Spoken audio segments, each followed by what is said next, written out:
friends, welcome back. I'm John, and I have cards to open.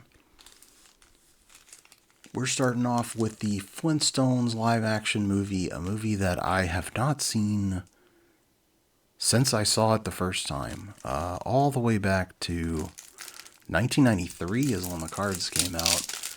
Not sure if that was... It had to have been right when the movie came out, right? I remember this was such a big deal, and it seems kind of crazy now to imagine a Flintstones movie being something people were excited about. Like, don't get me wrong, I like the Flintstones. I think the Flintstones are great.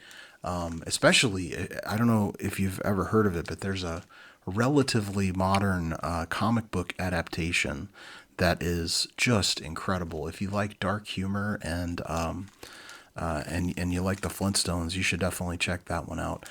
But I am rambling too much about the Flintstones. Let's open this pack of cards. This was one that I picked up at a local card show called The Flip.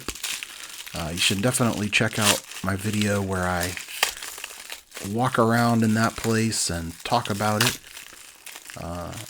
I would love it if you did. So check this out.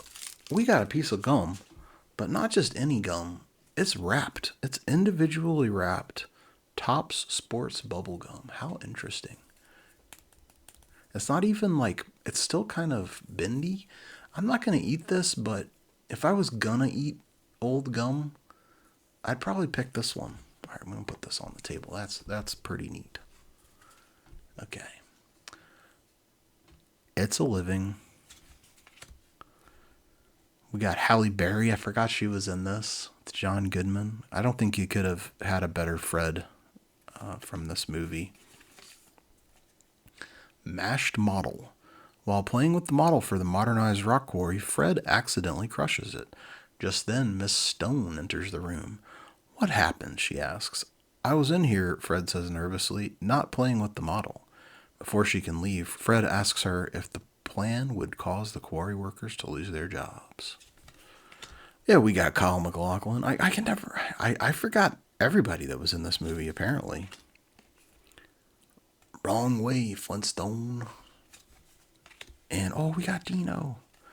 The Dino in this movie is actually really creepy. Like, I love that they made a physical puppet of him, but he just doesn't look right, man. He looks creepy. All right. Another pack that I picked up from that Biloxi toy show, Popeye trading cards.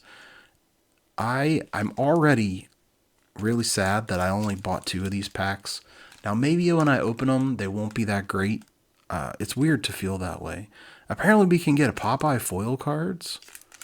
1 in 9 packs. See, I should have got 9 packs. And we would have been guaranteed it. It would have owed us. But hey, maybe I'll get that foil card, and I only bought a couple of packs.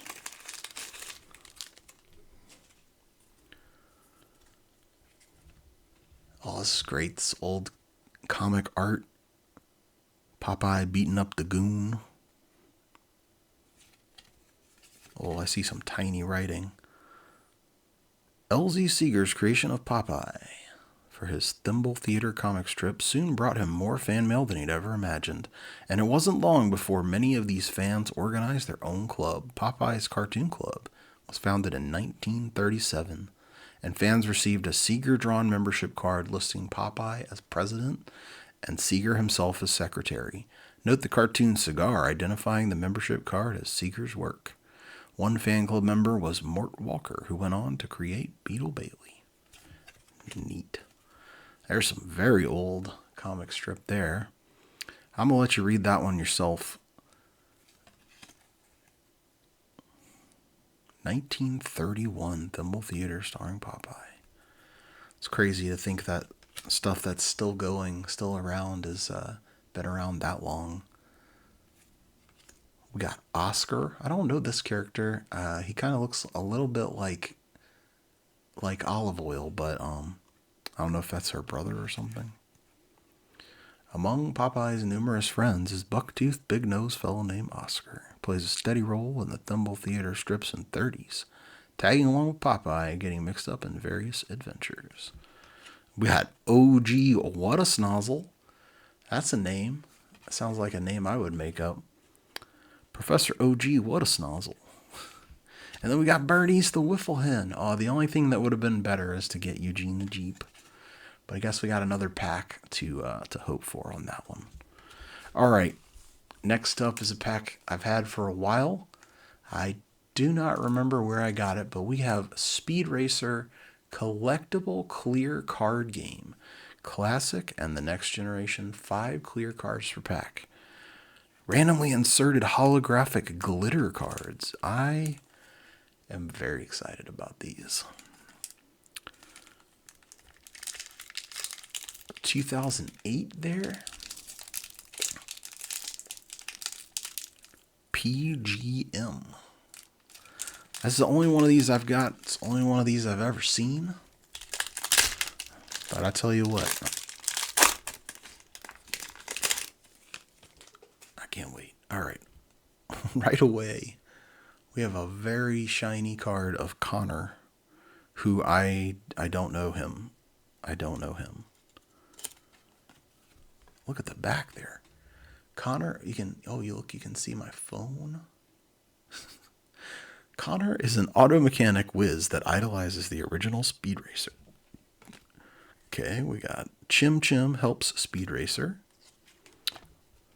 Right there, Chim Chim. He's on the car. And then that's the clear, you can see my fingers. It's the clear thing there. Chim Chim, a stowaway in the Mach 6, attempts to help Speed navigate. We have Inspector Detector.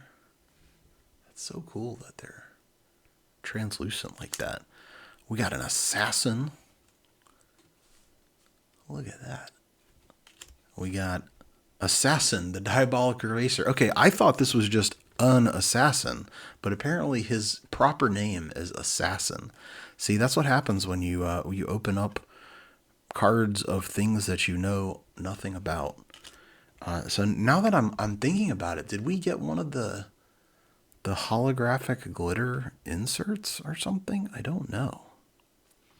Y'all let me know if I got something good. Okay. Next up, we got a pack of Ultraverse cards. Ultraverse, not one of the better loved comic entities. Malibu Comics from the 90s. I remember reading some of them as a kid, but I didn't ever really seek them out. I know this guy was, I think, Hardcase or hardware, something hard about this guy. Skybox cards from 93.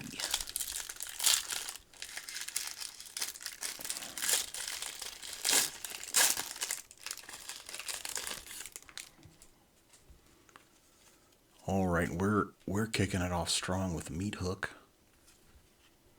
Oh, we got Mantra. That's definitely one of the more memorable characters, obviously because she's largely naked. But I think she was pretty interesting. Honestly, I don't know. I don't remember anything about her. Let's see if the card says anything. Mantra is Eden Blake, single mother of 2. Yet she is also Lucas, a male warrior over 15 centuries old.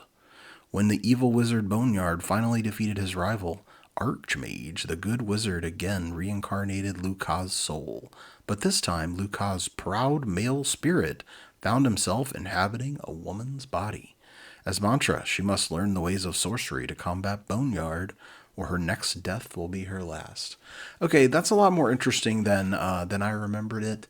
And, maybe I'll pick up some Mantra comics going forward. Who knows? We got J.D. Hunt. We got Exiles. Team of I guess, Exiles. Slayer. Has he got a boomerang? Archmage. We talked about him on the back of the Mantra card. He looks old. We got Firearm. Looks kind of like a dude with a gun. And Aeon, our final Ultraverse card. Okay. The final pack is one I don't know what to expect. My hopes are a little bit high on this one. I think it might be pretty cool. They kind of remind me of those. Actually, I have one. I have one handy. I have a pack handy. I'll show you. I'm getting similar vibes from these packs. Now, I don't know. I don't remember if they're made by the same. Yeah. So look, these are both. Very similar vibes in this. Although this one is Donruss, this one is Leaf. But I'm not gonna open this pack. But if you've seen me open these before, you kind of know what I'm getting at. And let's see if these Zero Heroes cards are as good as I'm hoping they are.